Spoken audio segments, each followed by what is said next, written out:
بسم اللہ الرحمن الرحیم۔ السلام علیکم، میں ہوں علی اصغر اور آپ دیکھ رہے ہیں میرا یوٹیوب چینل۔ حافظ سعد رضوی کی گرفتاری اور تحریک لبیک کا لانگ مارچ، یہ دن عمران خان کو ہمیشہ یاد رہے گا۔ اس ویڈیو میں ہم اسی کے متعلق بات کریں گے۔ ناظرین کرام، فرانس کے معاملے میں تحریک لبیک پاکستان اور عمران خان کی حکومت کے درمیان یہ معاہدہ ہوا تھا کہ عمران خان کی حکومت قومی اسمبلی میں ایک قرارداد پیش کرے گی اور اس کے بعد جو فیصلہ بھی قومی اسمبلی کرے گی وہ تحریک لبیک پاکستان اور عمران خان کی حکومت کو تسلیم کرنا پڑے گا۔ لیکن ناظرین کرام، جب اس معاہدے پر عمل کرنے کا وقت آیا تو پی ٹی آئی کی حکومت نے ٹال مٹول شروع کر دی، جس کے بعد تحریک لبیک پاکستان اور تحریک لبیک کے قائدین کو یہ اندازہ ہو گیا کہ عمران خان کی حکومت اپنے معاہدے سے پیچھے ہٹ گئی ہے۔ تو اس کے بعد تحریک لبیک کے امیر حافظ سعد رضوی نے یہ اعلان کیا کہ اگر حکومت نے اپنے معاہدے پر عمل نہ کیا تو پھر تحریک لبیک پاکستان ایک تاریخی لانگ مارچ کرے گی اور یہ تحریک لبیک پاکستان کا قانونی اور آئینی حق ہے۔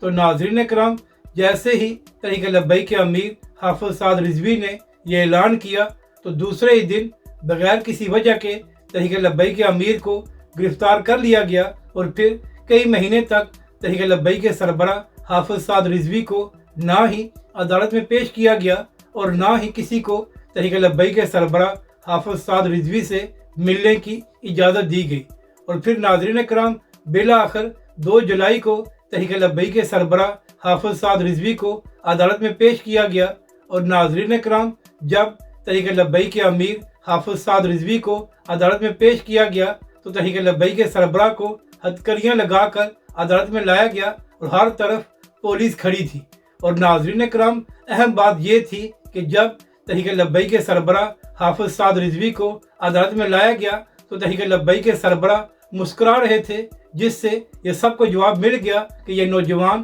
نہ ہی اپنے موقف سے پیچھے ہٹا ہے اور نہ ہی تحریک لبیک کے سربراہ حافظ سعد رضوی ان کے آگے جھکے ہیں۔ اور ناظرین کرام، جب تحریک لبیک کے سربراہ حافظ سعد رضوی کو عدالت میں لایا گیا تو تحریک لبیک کے کارکنوں نے پھولوں کی پتیوں سے تحریک لبیک کے سربراہ کا استقبال کیا۔ تو ناظرین کرام، یہ ساری بات بتانے کا مقصد یہ تھا کہ عمران خان کی حکومت میں تحریک لبیک کے قائدین اور کارکنوں نے ہر ظلم برداشت کیا، مگر تحریک لبیک کے لوگ اپنے موقف اور اپنے مشن سے پیچھے نہیں ہٹے۔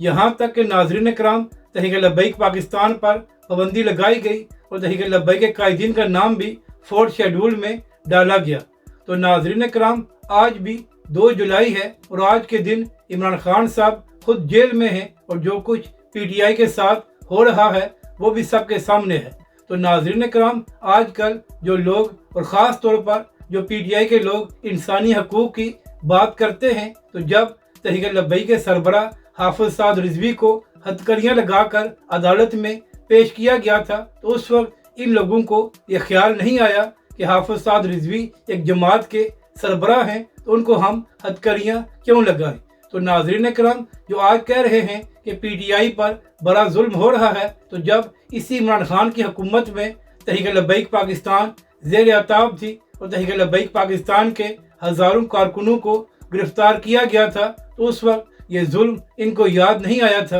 تو ناظرین کرام، بتانے کا مقصد یہ تھا کہ 2 جولائی کو عمران خان نے ہتھکڑیاں لگوا کر حافظ سعد رضوی کو عدالت میں پیش کیا تھا اور آج وہی عمران خان خود جیل میں ہے اور عمران خان کی ضمانت بھی نہیں ہو رہی۔ تو ناظرین کرام، شاید اسی کو مکافات عمل کہتے ہیں کہ جو کچھ عمران خان نے تحریک لبیک کے سربراہ حافظ سعد رضوی سے کیا تھا، آج وہی کچھ عمران خان کے ساتھ ہو رہا ہے۔ تو ناظرین کرام، اسی لیے یہ کہتے ہیں کہ جب آپ کو طاقت ملے تو اس کا غلط استعمال نہیں کرنا چاہیے، کل آپ کی باری بھی آ سکتی ہے۔ ناظرین کرام، سب کے سامنے ہے کہ کس طرح جیل میں تحریک لبیک کے سربراہ کے ساتھ سلوک کیا گیا تھا اور یہاں تک کہ کچھ صحافیوں نے یہ بھی دعویٰ کیا تھا کہ تحریک لبیک کے امیر کے ساتھ تشدد بھی کیا گیا ہے۔ تو عمران خان صاحب، یہ 2 جولائی کا دن آپ کو ہمیشہ یاد رہے گا کہ 2 جولائی کو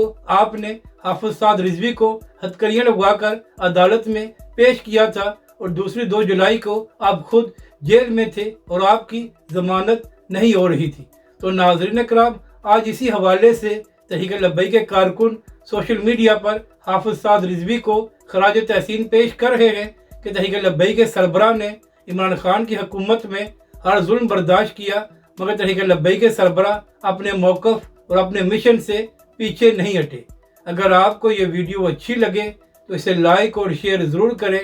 اور ہمارے اس چینل کو بھی سبسکرائب کریں۔